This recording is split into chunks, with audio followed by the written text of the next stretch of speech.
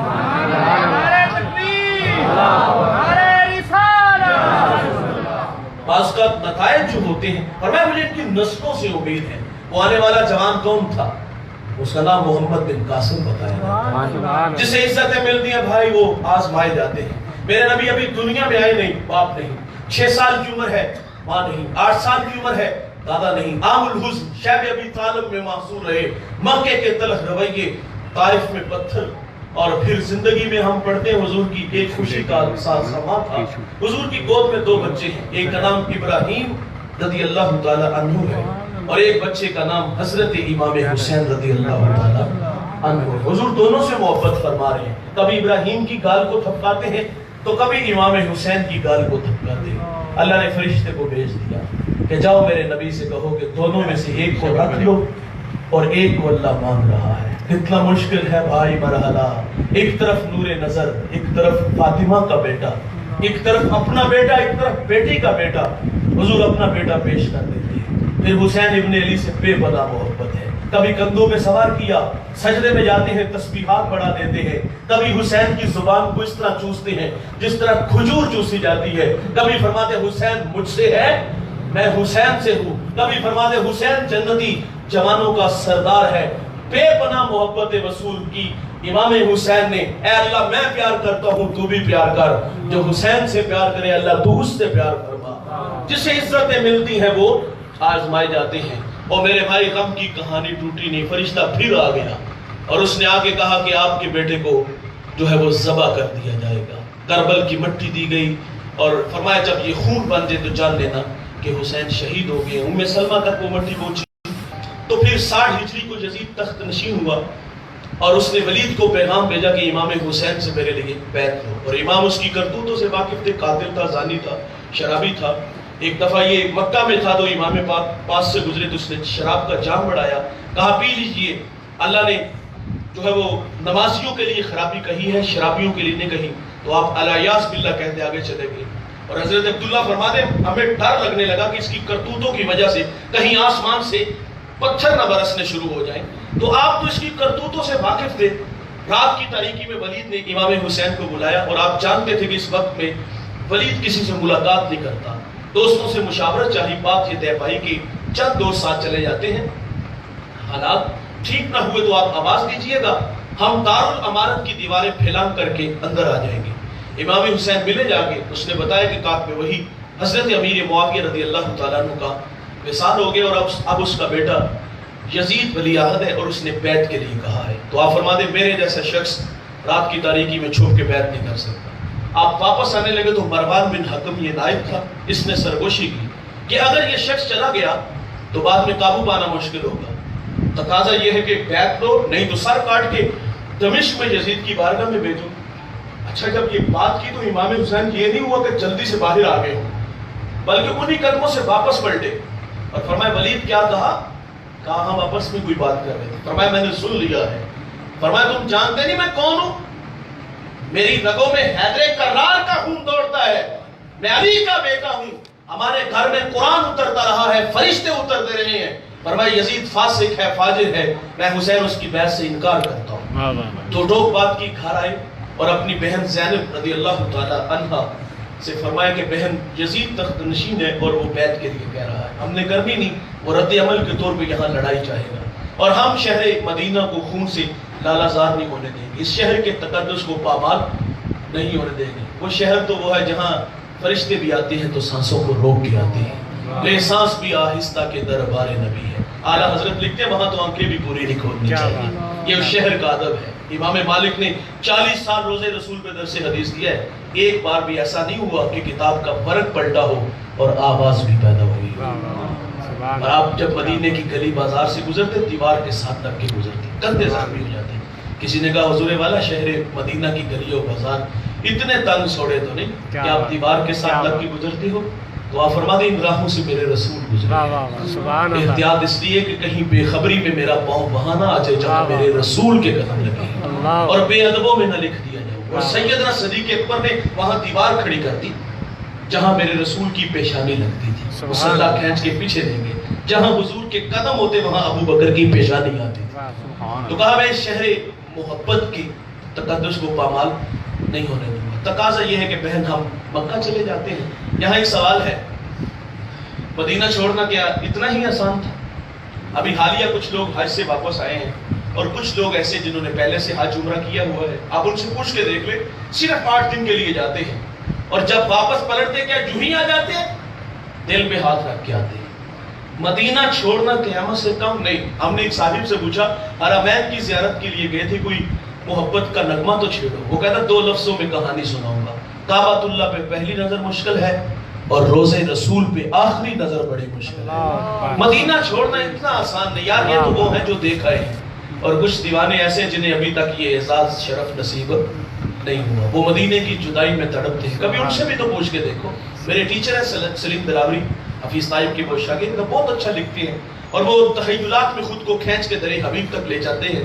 آئیے ہم بھی اس سفر میں شامل ہو جائیں۔ کتنا خوبصورت لہجہ رکھتے ہیں۔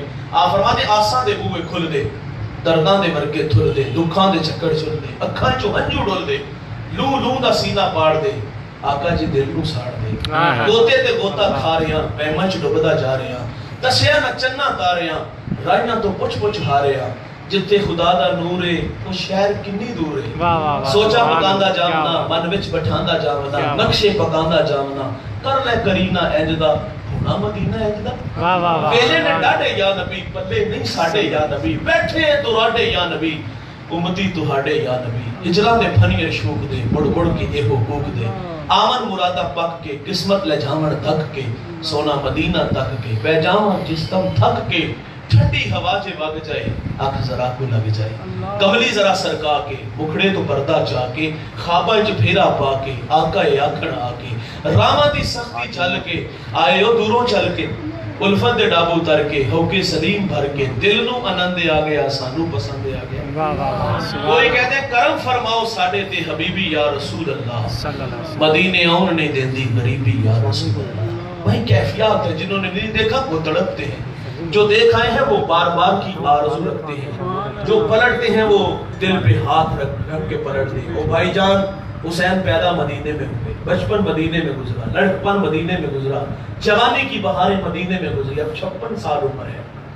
مدینہ چھوڑنا اتنا ہی آسان تھا، چھوڑ دیا، نعرہ مصطفیٰ کے قدموں میں حاضر ہوئے، اشکبار آنکھوں سے سلام کہا، ماں سے بھی رخصت چاہی، اور جب مدینہ سے رخصت ہوئے یقیناً مدینے کے ذرے بھی حسین کی جدائی میں تڑپ سے گئے۔ شعبان المعظم میں یہ قافلہ مکہ جو ہے مدینہ سے نکلا، مکہ آ گیا، 4-5 کچھ دن یہ مکہ میں ٹھہرے اور ادھر سے کوفہ والوں نے خط لکھنے شروع کر دیے۔ میں جس طرح خطبہ وہ رنگ بھر کر کے بیان کرتے وہ تو ہمارے بس میں نہیں، پیغام ہے آپ لوگوں تک انشاءاللہ منتقل کر کے گفتگو سمیٹ لیں گے۔ تو مکہ جب آئے تو ادھر سے خط آنے شروع ہو گئے کہ ہم پہ امام ہیں اور آپ ہماری سرپرستی فرمائیں۔ بعض خط تو بڑے تلخ تھے جس میں انہوں نے یہاں تک لکھ دیا اگر آپ نہ آئے تو ہم بروز حشر اللہ کو شکایت کریں گے۔ کہ آپ کے نبی کا نواسا ہماری مدد کے لیے نہیں آیا، تو آپ نے مسلم بن عقیل رضی اللہ تعالیٰ عنہ کو اپنا نمائندہ بنا کے کوفہ بھیجا، اور پہلے دن 17,000 کوفی بیعت ہو گیا، چند دن کے اندر 40,000 کوفیوں نے بیعت کر لی۔ اور اصل وجہ یہ تھی کہ وہاں کے جو گورنر تھے وہ نعمان بن بشیر رضی اللہ تعالیٰ عنہ تھے، اور وہ محب اہل بیت میں سے تھے، انہوں نے کوئی مزاحمت نہیں کی۔ یہ خط مکہ المکرمہ میں حضرت حسین ابن علی تک پہنچا، اور ادھر یکسر حالات بدل گئے۔ جو یزید کے حمایتی تھے انہوں نے یزید کو خط لکھا کہ جس شخص کو تو نے یہاں متعین کیا ہے وہ تو ہاتھوں پہ ہاتھ دھر کے بیٹھا ہے، اگر یہاں سلسلہ اسی طرح چلتا رہا تیری حکومت کو یہاں خطرہ ہے، تقاضا یہ ہے کہ کسی ایسے شخص کو بھیجو جو یہاں کے فتنے کو دبائے۔ اس نے پھر اس بدبخت کو ابن زیاد کو بھیجا، اور رات کی تاریکی میں آیا، حجازی لباس پہن کے آیا، چہرے پہ کپڑا ڈال لیا۔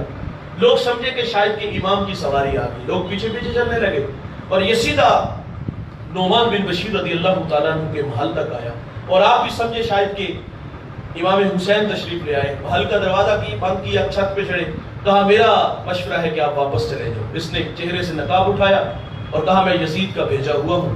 نعمان بن بشیر کو معزول کیا گیا، مسلم بن عقیل کو بے دردی سے شہید کر دیا گیا۔ یہاں حالات بدل گئے، اور ادھر سے امام حسین نے کوفہ آنے کا فیصلہ کیا۔ صحابہ نے کہا کہ پوری دنیا سے لوگ آئے ہوئے، 2 ذوالحجہ یا 7 یا 8 تک آپ یہاں خطاب کریں، ہم یزید کی اینٹ سے بجا دیں گے، لیکن آپ فرماتے میں حرم کا میڑا نہیں بننا چاہتا۔ اور آپ نے فرمایا مجھے انہوں نے اتنے خط لکھے، اور اللہ کا خوف امام حسین کو کھینچ کے کربلا لے گیا تھا۔ وہ خوف الہی رکھتے تھے کہ میں رب کو کیا منہ دکھاؤں گا اگر یہ شکایت کریں گے۔ خوف الہی امام حسین کو کوفہ کی طرف لے گیا۔ اور دوسری بات کہ آپ کی شہادت کی خبر تو بچپن میں ہی مشہور تھی، وہ کربلا کی مٹی جو ام سلمہ تک آئی۔ حضرت علی ایک سفر میں تھے، ایک جگہ پڑاؤ ڈالا گیا، خیمے سے باہر آ کے رونے لگے، تو پوچھا کیا ہوا؟ تو آپ فرما دیں یہ وہ جگہ ہے جہاں میرے بچوں کو شہید کر دیا جائے گا۔ شہادت کی خبر تو بچپن میں ہی مشہور تھی۔ خیر آپ نے فیصلہ کر لیا آنے کا، انہوں نے ہر چند کہا، لیکن آپ فرماتے میرے غم گسارو میرے جان نثارو، نہ روکو مجھ کو جانے دو، مجھے نانے کے دی کی ڈوبتی کشتی بچانے دو، میں چاہتا ہوں کہ دنیا میں وفا کا نام رہ جائے، میں رہوں نہ رہوں پر عظمت اسلام رہ جائے۔ فرمایا لوگوں اگر میں نہیں جاتا نبی کے گھر کی آن جاتی ہے، تمہارا دین جاتا ہے، میری غیرت ایمان جاتی ہے۔ رخت سفر باندھا سر راہ، عرب کا مشہور شاعر فرستد ملاقات ہوئی، حالات پوچھے، کہا دل آپ کے ساتھ تلواریں یزیدیوں کے ساتھ۔ آگے بڑھے تو حضرت حر نے روک لیا، 1000 کا لشکر لے کے آئے، 2-3 جگہ پہ پڑاؤ ڈالا گیا، پوچھا یہ جگہ کون سی ہے؟ تو بتایا گیا یہ کربلا ہے۔ 2 محرم کو یہ قافلہ وہاں کھڑا ہوا، اور 9 محرم تک مفاہمت کی بات ہوتی رہی، لیکن ان کی ایک ہی ضد تھی، یا لڑائی کے لیے تیار ہو جاؤ یا پھر بیعت کرو۔ تو پھر آپ نے اپنے ساتھیوں سے بھی کہا کہ آپ چلے جاؤ، اس کی لڑائی میرے ساتھ ہے۔ انہوں نے بھی کہا کہ ہم نے جینے مرنے کے وعدے کیے ہیں، بے وفا نہیں، آپ کے ساتھ ہی رہیں گے۔ ساری رات مناجات میں یاد الہی میں گزار دی، ادھر شراب کے جام چلتے رہے۔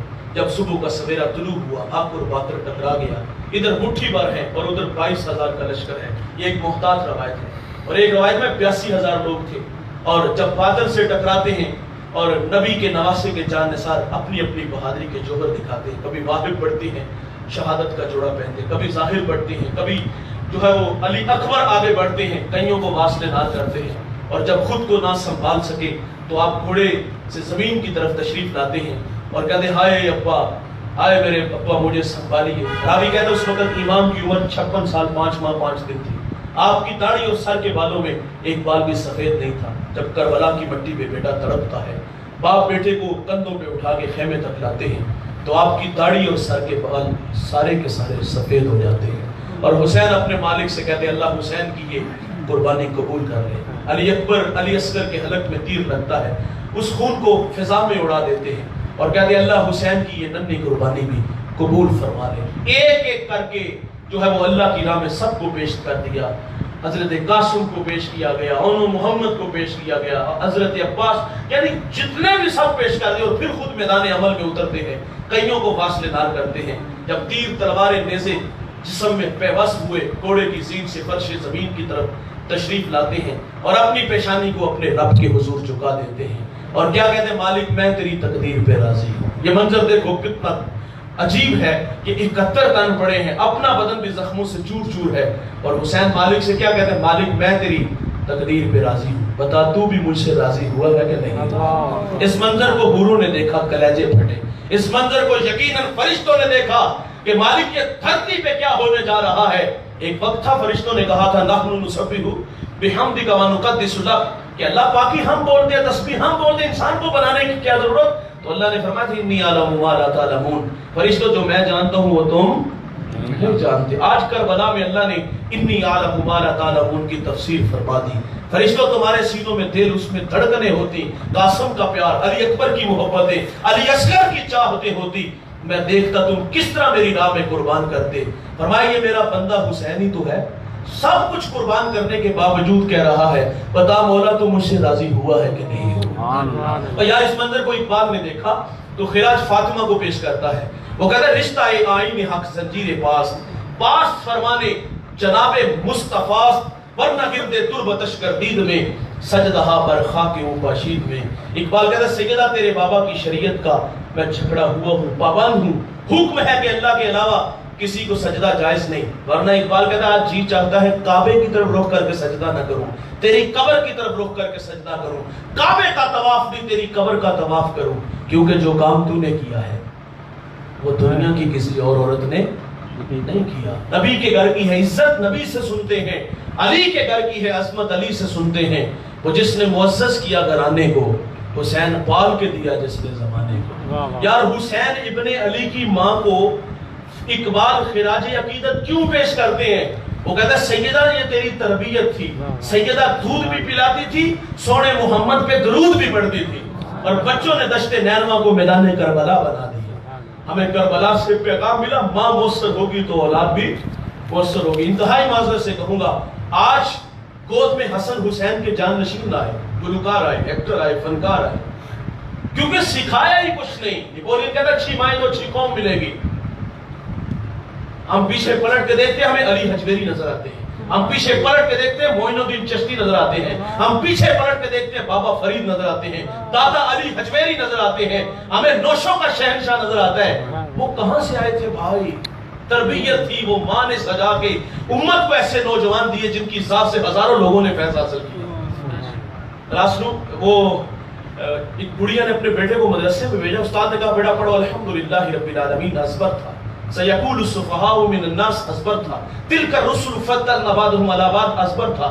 14 پارے سنائے، استاد متاثر ہوئے، بیٹے جہاں سے 14 پڑھے بقیہ 16 بھی اسی مدرسے میں اسی استاد سے پڑھ لیتے ہیں۔ جی اچھے منظر خوب۔ تو بختیار کاکی رحمت اللہ علیہ عرض کرتے ہیں استاد جی میں نے کسی مدرسے میں کسی استاد سے زانو تلمس لینے کی ہے، بیٹے یہ دولت پائی کہاں سے؟ عرض کرتے ہیں استاد جی میری والدہ 14 پاروں کی حافظہ تھی، ماں سے سن سن کے حفظ کر لی۔ بھائی جان ماں قرآن پڑھے تو بیٹا قاری قرآن بنتا ہے، یہ تربیت ہے نا، گود سے ملتے ہیں۔ کلاس روم میں ٹیچر نے سوال کیا بڑے ہو کر کیا بنو گے؟ کسی نے کہا ڈاکٹر، کسی نے کہا انجینئر، اور ایک بچہ کہتا میں بڑا ہو کر صحابی رسول بنوں گا۔ جھٹکا لگا بیٹے بہت بڑی بات کیا گیا، تیری وضاحت کرتا چلوں، صحابی وہ ہوتا ہے جس نے حضور کا زمانہ پایا ہو، سر کی آنکھوں سے دیکھا ہو، اور تو 14 صدیوں کے فاصلے پہ کھڑا ہے۔ لیکن سوال ہے بیٹے تیرے دل میں یہ شوق کیسے پیدا ہوا؟ سنیے صاحب، اس نے کہا استاد جی میری والدہ روزانہ سونے سے پہلے ایک صحابی رسول کا واقعہ سنا کے سنتی ہے، تو میرے دل میں شوق پیدا ہوا ہے میں بڑا ہو کر صحابی بنوں۔ سبحان اللہ، سبحان اللہ، واہ واہ۔ کیا ہمارے بچوں کو صحابہ کی سیرت آتی ہے؟ ہمارے بچوں کو پتہ ہے ابو بکر کون ہے؟ ہمارے بچوں کو پتہ ہے حضرت عمر فاروق کی اسلام کے لیے کیا خدمات ہیں؟ انتہائی معذرت سے کہوں گا نہیں پتہ۔ یہ فتنوں کا دور ہے، اور گھر گھر فتنے، گلی گلی فتنے۔ یہ آوازیں آپ لوگ سنتے نہیں کہ 6 صحابہ کے علاوہ سب جہنمی ہیں، مفاد پرست تھے، حق غصب کیا گیا۔ لوگ حضرت ابو بکر کو گالیاں نہیں دیتے، لوگ کہتے نہیں کہ مجھے اپنی عمر سے اس لیے نفرت ہے کہ اس کا نام عمر ہے، اور کاش کے بچپن میں صحابہ کی سیرت سکھائی ہوتی، پیار سکھایا ہوتا۔ اور آج فتنے بھرے دور میں کوئی حضرت ابو بکر کے بارے میں بات کرتا تو گدی سے زبان کھینچ لیتا کہ میری ماں نے تو بتایا کہ ابو بکر وہ ہے کہ رسول اللہ فرماتے ہیں دنیا میں سب کو صلہ دیا ہے، ابو بکر کو صلہ میرا خدا خود قیامت کے دن عطا فرمائے گا۔ اور کوئی عمر فاروق کے بارے میں بات کرے تو گدی سے زبان کھینچے گا کہ میری ماں نے تو کہا تھا کہ عمر وہ ہے کہ جب ایمان لاتے ہیں تو ناروں کی گونج میں استقبال ہوتا ہے، جن گلیوں سے گزرتے ہیں شیطان رستہ بدل لیتا ہے۔ میرے نبی فرماتے ہیں میرے بعد اگر کوئی نبی ہوتا تو یہ جوان ہوتا، کاش کے سکھایا ہوتا۔ لیکن میں انتہائی معذرت سے کہوں گا میرے بڑے بھی یہاں موجود ہیں اور ان کی تائید بھی چاہوں گا، رویے ہمارے یہ ہے کہ ہم 8 گھنٹے محنت کرتے ہیں، مزدوری کرتے ہیں، جو 2 گھنٹے ہمیں نصیب ہوتے ہیں نا گھر میں آنا ہے، ہم 2 گھنٹے گھر میں بھی آ کے غیر حاضر ہوتے ہیں۔ موبائل کے دہانے لگے ہوتے ہیں، ماں بھی لگی ہے وہ ٹک ٹاک پہ اور باپ بھی لگا ہوا ہے، اور گولی مارو اس موبائل کو جو ہے وہ سرانے کے نیچے دباؤ، 2 گھنٹے اپنے بچوں میں گزارو، انہیں روزانہ کی بنیاد پہ کبھی ابو بکر کی باتیں سناؤ، کبھی عمر فاروق کی باتیں سناؤ، کبھی کہو آؤ بیٹا آج عثمان غنی کی باتیں کرتے ہیں۔ اور بچپن میں حضور کا پیار، صحابہ کا، اہل بیت کا پیار سکھایا ہوتا تو آج اس فتنے بڑے دور میں جو ہے وہ ہمارے بچے دوسروں کے ہاتھوں میں نہ کھیلتے۔ کیا بات ہے۔ دیکھیے یہ بچے اگر ہمارے ہاتھوں سے نکل کے نا جو صحابہ کے گستاخ ہیں تو آپ کی گستاخی کرتے انہیں کیا ہوگا؟ تو اپنے بچوں کو وقت دیا کرو، کردار نسلیں سنوارتا ہے۔ والد کو کہا نا کوڑا دیوار کے ساتھ لٹکا کر کے، کہاں گیا؟ 7 سال ماں کی گود میں آنے والا بچہ کہاں بھٹکتا رہا؟ ہم نے وقت دیا اپنے بچوں کو۔ منصور علی ایک بہت بڑا رائٹر گزرا ہے، وہ کہتا ہے میں نے ایک بچے سے پوچھا بیٹا تو بڑا ہو کر کیا بنے گا؟ تو وہ کہتا ہے میں بڑا ہو کر نور الدین زنگی بنوں گا۔ تو آج کے بچے کو پوچھ لو بڑا ہو کیا بنے گا، وہ کسی فلمی ایکٹر کا نام لے گا۔ اور آپ لوگ جانتے ہیں نور الدین زنگی کون ہے؟ میرے حضور خواب میں ملے، فرمایا نور الدین 2 چت قبریں کتے میری طرف بڑھ رہے ہیں، راستہ رو۔ مصلی پہ بیٹھ کے رونے لگے، اللہ خیر کرے مدینے میں کیا ہونے جا رہا ہے۔ حضور دوسرے دن پھر ملے، فرمایا نور الدین وہ میری طرف بڑھ رہے ہیں، راستہ روکو۔ پھر مصلی پہ بیٹھ کے رونے لگے۔ تیسرے دن ملے تو دوڑ لگا دی، 20 دن کا سفر 16 دنوں میں کیا، مدینے کے سارے راستے بند کیے، اور وہ شکلیں جو رسول اللہ نے خواب میں دکھائی تھی انہیں ڈھونڈ کر کے واسطے نار کیا، اور پھر مدینے کی گلیوں میں چیخیں مار مار کے روتا ہے، بندہ نواز یہ میرا اعزاز کس بڑی کائنات میں آپ نے میرا انتخاب کیا۔ کہا بیٹا نور الدین زنگی بنے گا؟ کہا ہاں استاد جی نور الدین زنگی بنوں گا۔ کہا شوق کیسے پیدا ہوا؟ کہا استاد جی میری ماں کہتی ہے بیٹا اگر تو نور الدین زنگی بنے گا نا تو خواب میں رسول اللہ تمہیں اپنی زیارت سے مشرف فرمائے گا۔ میں سو جاؤں یا مصطفیٰ کہتے کہتے، کھلے آنکھ صلی اللہ کہتے کہتے، یہ سکھانا پڑتا ہے بھائی۔ صحابہ کی محبت سکھاؤ، اہل بیت کا پیار سکھاؤ۔ ہمیں پیغام کربلا سے ایک یہ بھی ملتا ہے، حسین ابن علی کا سارا بدن زخموں سے چور چور ہے، اور وقت آخر آپ کی پیشانی کہاں ہے؟ سجدے میں۔ اور نغمے کیا ہیں؟ سبحان ربی الاعلیٰ کے۔ انہوں نے وقت آخر بھی سجدہ نہیں چھوڑا۔ امام حسین 7 سال 7 ماہ 7 دن حضور کی گود میں رہے ہیں، اور اکثر وقت حضور کے ساتھ گزرتا تھا۔ 7 سال میرے رسول نے حسین ابن علی کی تربیت خود کی، اور امام حسین نے 7 سال اپنے نانا مصطفیٰ کو کہاں دیکھا؟ سجدوں میں دیکھا، امت کے لیے دعائیں مانگتے دیکھا۔ اور جب والدہ کی گود میں آئے تو ماں بھی ساری ساری رات اللہ کے حضور ہے۔ ایک دن تو کہہ رہی تھی ماں اللہ تیری راتیں کتنی چھوٹی ہیں، رات بیت جاتی ہے ذوق بندگی نہیں پورا ہوتا، ایک رات تو ایسی عطا کر دے یا اللہ تجھے جی بھر کے سجدے تو کر۔ اور والد کی کیفیت کیا؟ حضرت علی سے کسی نے پوچھا جس کو سجدہ کرتے ہو، جس کی عبادت کرتے ہو، کبھی دیکھا؟ فرمایا علی اتنی دیر تک سجدے سے سر ہی نہیں اٹھاتا جتنی دیر تک اس کے جمال کو دیکھ نہیں لیتا۔ امام زین العابدین رضی اللہ تعالیٰ عنہ فرماتے میرے والد گرامی روزانہ 100 رکعت یا 1000 رکعت نفل پڑھا کرتے تھے، اور امام زین العابدین فرماتے میں نے تہجد اپنے باپ سے سیکھی ہے۔ سجدوں کی فضا گھر میں تھی، اور کربلا میں بھی سجدہ نہیں چھوڑا، وقت آخر بھی نہیں سجدہ چھوڑا۔ یہاں ایک میں نعرہ لگاؤں گا اور پھر معذرت چاہ کے بات کو ختم کر کے پیغام یہ بھی ہے، حسینیت حسینیت زندہ باد، حسینیت زندہ باد۔ معذرت سے کہوں گا یہ نعرے کھوکھلے ہیں، محبت کہتے عمل کو آسان کرتی ہے، محبت دعویٰ عمل دلیل، یہ حسینیت کے نعرے کھوکھلے ہیں بھائی۔ انہوں نے تو وقت آخر بھی نہیں سجدہ چھوڑا، اور ہم کیسے حسینی ہیں؟ ہمیں کبھی سجدہ نصیب ہی نہیں ہوا۔ کیا یہ معیار محبت ہے کہ آپ سال میں 10 دیگیں چڑھا دو، ان کے نام کی سبیل لگاؤ، ان کی یاد میں آنسو بہاؤ؟ عمل اچھا ہے بھائی، حسین ابن علی کی یاد میں بھوکوں کو کھانا کھلانا، پیاسوں کو پانی پلانا، اور ان کی یاد میں آنسو بہانا، یہ پیار ہے۔ کیا یہاں تک محدود ہے؟ وہ کسی نے کہا تھا کہ میں مر کے بھی زندہ ہوں اہل وفا کی محفل میں، میری محفل میں آ میرا مزار نہ پوچھ۔ وہ کہتا ہے جن راہوں کے ہم مسافر راہوں پہ تم بھی تو آؤ، اور انہوں نے تو وقت آخر بھی نہیں سجدہ چھوڑا، اور ہم کیسے حسینی ہیں؟ یہ ایک گنجان محلہ ہے، اور اس محلے کی ہم لوگ سمجھتے ہوں گے یہ بہت بڑی مسجد ہے، لیکن نماز کے لیے وقت کتنے لوگ ہوں گے؟ ایک صف بھی نہیں پوری ہوتی ہو، 1.5 صف ہوگی۔ کیا یہاں حسینی 1.5 صف کے رہتے ہیں؟ یہ بستی مسلمانوں کی، یہ محلہ مسلمانوں کا، ایک گھر میں 5 افراد جن پہ نماز فرض ہے، نہ گھر میں مصلی نہ مسجد میں مصلی، اور اگر سارے نماز پڑھنے آ جائیں تو کیا ہمیں 1 ایکڑ زمین خریدنا نہیں پڑے گی؟ واہ واہ کیا بے شک کیا بات لیکن یہاں ہم دیکھتے ہیں کہ 1.5 صاحب بھی نہیں ہوتی. اور بھائی جان حسین ابن علی ہمیں پیغام دیتے ہیں کہ میرے نانا مصطفیٰ جو امت کے لیے نماز لائے تھے ان کی نمازوں نے وقت آخر بھی نہیں چھوڑی. اگر میرے ساتھ محبت کا دعویٰ رکھتے ہو تو سجدوں کا مزاج بنا کے رکھو. لیکن صاحب اگر آج نہیں نا سجدہ کریں گے تو قیامت کو تو اللہ فرمائے گا مجھے سجدہ کرو. اس دن بے نمازی بھی چاہے گا ساری زندگی اللہ کی نہیں مانی, چلو آج ہی سجدہ کر لیتے ہیں. اس دن باوجود چاہنے کے سجدہ نہیں ہوگا, یوں کمرے اکڑ جائیں. اور بے نمازی کہاں کھڑا ہوگا؟ قارون حامان. آپ جانتے ہیں یہ کون ہے؟ یہ اللہ رسول کے دشمن ہے.